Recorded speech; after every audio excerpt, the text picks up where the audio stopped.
ಶಾರದಾ ಗುರುಭ್ಯೋ ನಮಃ. ನಾಮಕರ್ತ ಬ್ರಹ್ಮಾಣಿಕರ್ತ. ಯಕ್ಷ ನಕ್ಷತ್ರ ಟ್ರಸ್ಟ್ ಕಿರಾಡಿ ಇದರ ಯಕ್ಷ ಪ್ರಣತಿಯ ಈ ವರ್ಷದ ಕಲಾಪಕ್ಕೆ ಆಗಮಿಸಿದಂಥ ಎಲ್ಲ ಶ್ರೋತ್ರಿಯ ಬಂಧುಗಳನ್ನು, ಯಕ್ಷಾಭಿಮಾನಿಗಳನ್ನು ಹಾಗೂ ಕಲಾವಿದ ಗಣನವನ್ನು, ವೇದಿಕೆ ಮೇಲಿರುವಂತಹ ಹಿಮ್ಮೇಳ ಮುಮ್ಮೇಳದ ಎಲ್ಲ ಕಲಾವಿದರನ್ನು ಹಾರ್ದಿಕವಾಗಿ ಬರಮಾಡಿಕೊಳ್ಳುತ್ತಾ, ಚೌಕಿ ಪೂಜೆಯ ತರುವಾಯ ಕಾರ್ಯಕ್ರಮಕ್ಕೆ ವಿದ್ಯುಕ್ತವಾದ ಚಾಲನೆಯನ್ನು ಒದಗಿಸಿಕೊಡಬೇಕು ಅಂತ ಪ್ರಕಾಶ ಅಪೇಕ್ಷಿಸಿದ ತನ್ನಿಮಿತ್ತ ಎರಡು ಮಾತುಗಳನ್ನು ಆಡ್ತಾ ಇದ್ದೇನೆ. 10:00 ಸರಿಯಾಗಿ ಗಾನವೈಭವ ಪ್ರಾರಂಭ ಆಗಬೇಕಿತ್ತು. ಆದ್ದರಿಂದ ಇರುವ ವೇಳಾಪಟ್ಟಿಯಲ್ಲೇ ಸ್ವಲ್ಪ ಹಿಂದೆ ಇರುವುದರಿಂದ ಎರಡೇ ಮಾತಿನಲ್ಲಿ ಮಾತನ್ನು ಮುಗಿಸ್ತೇನೆ. ಒಂದು, ಕಾರ್ಯಕ್ರಮದ ಬಗ್ಗೆ. ಕಿರಾಡಿ ಪ್ರಕಾಶ ಕಳೆದ ಒಂದು 10, 12, 15 ವರ್ಷದ ಹಿಂದೆ ಹೇಗಿದ್ದ, ಇವತ್ತು ಹೇಗಿದ್ದಾನೆ ಅಂತ ನೋಡಿದರೆ ಬಹುಶಃ ಅದೊಂದು ನಾವು ಟೋಟಲ್ ಟ್ರಾನ್ಸ್ಮಿಷನ್ ಅಂತ ಹೇಳ್ತೇವೆ. ಅಂದರೆ ಒಮ್ಮೆಲೆ ಈಚೆಯಿಂದ ಹೋಗುವಾಗ ಇದ್ದ ವಸ್ತು ಆಚೆಯಿಂದ ಬೇರೆ ಆಗಿ ಬಂದ ಹಾಗೆ ಪರಿಪೂರ್ಣವಾಗಿ ಬದಲಾಗಿದ್ದಾನೆ.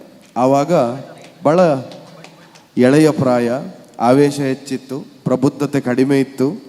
ಮಾತಾಡಿದರೆ ನೀ ತಾಂಟತಿಯ ಬಾ ತಾಂಟು ಅಂತ ಹೇಳುವಾಗೆ ಯಾರು ಬಂದರೂ ಮೈ ಮೇಲೆ ಬೀಳ್ತೇನೆ ಅನ್ನೋ ಹಾಗೆ ಇದ್ದ. ಈಗ ಹಾಗಲ್ಲ, ತುಂಬ ಮಾಗಿದ್ದಾನೆ, ತುಂಬ ಬೆಳಗಿದ್ದಾನೆ. ಕಲಾಕ್ಷೇತ್ರದಲ್ಲಿ ಹೆಸರು ಮಾಡ್ತಾ ಕಲಾಕ್ಷೇತ್ರಕ್ಕೆ ಏನಾದರೂ ಕೊಡಬೇಕು ಅನ್ನುವ ಅಪೇಕ್ಷೆ ಅವನಲ್ಲಿ ಹುಟ್ಟಿಕೊಂಡಿತು. ಅವನೇ ಹೇಳಿದ ಹಾಗೆ ಯಕ್ಷಧ್ರುವ ಪಟ್ಲ ಫೌಂಡೇಶನ್ನ ಕಾರ್ಯಕಲಾಪಗಳನ್ನು ನೋಡಿದ ಮೇಲೆ ಕಲಾವಿದರೆಲ್ಲರೂ ಏನಾದರೂ ಮಾಡಬೇಕು ಅನ್ನೋದು ಅವನಿಗೆ ಹುಟ್ಟಿದ ಅಪೇಕ್ಷೆ. ಆ ಕಾರಣದಿಂದ ಹುಟ್ಟಿಕೊಂಡದ್ದು ಯಕ್ಷ ನಕ್ಷತ್ರ. ಅದರ ಉದ್ಘಾಟನೆಗಿಂತ ಪೂರ್ವದಲ್ಲಿಯೇ ಸಮಾಲೋಚನಾ ಸಭೆಗೆ ನಾನು ಪಾಲ್ಗೊಂಡಿದ್ದೆ. ಆವತ್ತೇ ಅವನ ಧ್ಯೇಯೋದ್ದೇಶ ಇದ್ದದ್ದು ಕಲಾವಿದರಿಗಾಗಿ ಏನನ್ನಾದರೂ ಮಾಡಬೇಕು, ಆ ಕ್ಷೇತ್ರದಿಂದ ಪಡೆದದ್ದನ್ನು ಹಿಂದೆ ಕೊಡಬೇಕು ಅಂತ. ಬಹುಶಃ ನಾನು ತುಂಬ ಪ್ರೀತಿಸ್ತಾ ಇರುವ, ತುಂಬ ಅಭಿನಂದಿಸ್ತಾ ಇರುವ ವಿಷಯ ಅದು. ಕಲಾಕ್ಷೇತ್ರದಿಂದ ನಾವು ಪಡೆದದ್ದನ್ನು ಹಿಂದೆ ಕೊಡಬೇಕು ಅನ್ನುವ ಪ್ರಜ್ಞೆ ಪ್ರತಿಯೊಬ್ಬ ಕಲಾವಿದನಲ್ಲಿಯೂ ಇರಬೇಕು. ಯಾಕಂದರೆ ಸಮಾಜದ ಋಣವನ್ನು ತೀರಿಸುವುದಕ್ಕೆ ಬೇರೆ ಮಾರ್ಗಗಳಿಲ್ಲ. ಆ ನಿಟ್ಟಿನಲ್ಲಿ ಇಲ್ಲಿ ಅನೇಕ ಮಂದಿಗಳು ಅಂಥವರು ಶ್ರಮಿಸ್ತಾ ಇರೋರು ಇದ್ದೀರಿ. ಆ ಸಾಲಿನಲ್ಲಿ ಪ್ರಕಾಶ ಮುಂಚೂಣಿಯಲ್ಲಿ ನುಗ್ಗುತ್ತಾ ಇದ್ದಾನೆ. ಅವನಿಗೆ ಬೆಂಬಲವಾಗಿ ನಿಂತವರು ಅನೇಕ ಮಂದಿ. ಅವನ ಆಮಂತ್ರಣ ಪತ್ರಿಕೆ ನೋಡಿದರೆ ನಮಗೆ ಗೊತ್ತಾಗ್ತದೆ ಅವನ ಹಿಂದೆ ಎಷ್ಟು ಜನ ಇದ್ದಾರೆ ಅಂತ. ಈ ಬಳಗ ದೊಡ್ಡದಾಗುತ್ತಾ ಹೋಗಲಿ. ವರ್ಷದಿಂದ ವರ್ಷಕ್ಕೆ ಯಕ್ಷ ಪ್ರಣತಿ ತುಂಬ ಉಜ್ವಲವಾಗಿ ಉರಿಯುತ್ತಾ, ಪ್ರಣತಿ ಅಂದರೆ ದೀಪ, ಆ ದೀಪ ಮತ್ತೊಬ್ಬರಿಗೆ ಬೆಳಕು ಕೊಡ್ತಾ ತಾನು ಬೆಳಗುತ್ತಾ ಮುಂದುವರಿಲಿ ಎನ್ನುವ ಸದಾಶಯವನ್ನು ಯಕ್ಷಗಾನದ ಆರಾಧ್ಯ ದೇವರಲ್ಲಿ ಪ್ರಾರ್ಥಿಸಿಕೊಳ್ಳುತ್ತಾ ಗಾನವೈಭವದಿಂದ ಕಾರ್ಯಕ್ರಮ ಪ್ರಾರಂಭ ಆಗುತ್ತದೆ. ಅದಾದ ಮೇಲೆ ಉದ್ಘಾಟನೆಯ ಸಭೆ, ಅದಾದ ಮೇಲೆ ಮಕ್ಕಳ ಆಟ, ಅದಾದ ಮೇಲೆ ಸಮಾರೋಪ ಸಮಾರಂಭ, ಅದಾದ ಮೇಲೆ ದೊಡ್ಡವರಿಂದ ಯಕ್ಷಗಾನ. ಹೀಗೆ ಇಡೀ ದಿವಸದ ಒಂದು ಕಲಾಪವನ್ನು ಅವ ಹಮ್ಮಿಕೊಂಡಿದ್ದಾನೆ. ಅನೇಕ ಗಣ್ಯಮಾನ್ಯರು ಪಾಲ್ಗೊಳ್ಳುವುದಕ್ಕಿದ್ದಾರೆ, ಅನೇಕ ಕಲಾವಿದರು ಪಾಲ್ಗೊಳ್ಳುವುದಕ್ಕಿದ್ದಾರೆ.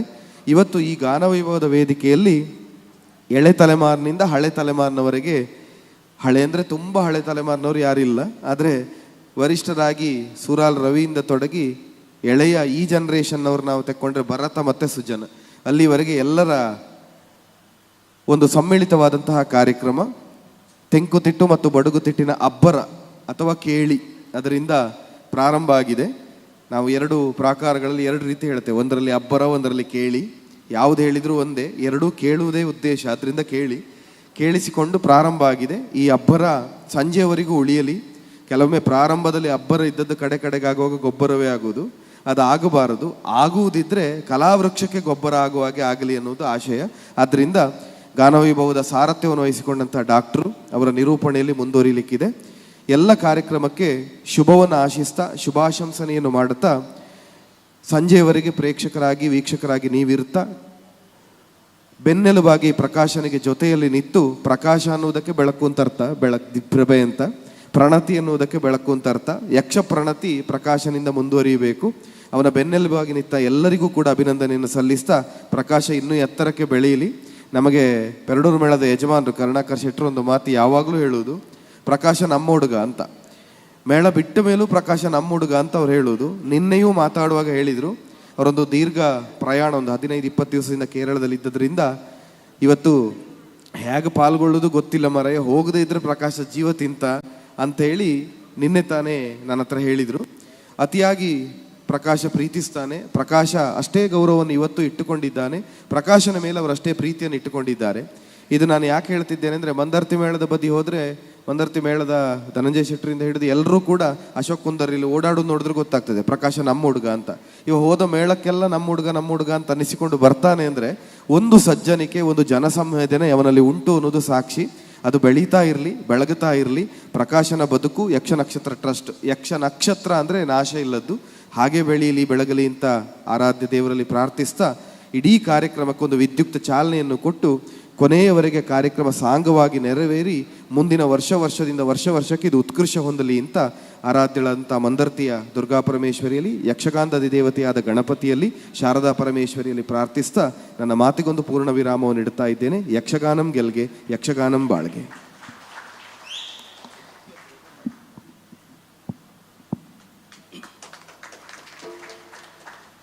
ಯಕ್ಷ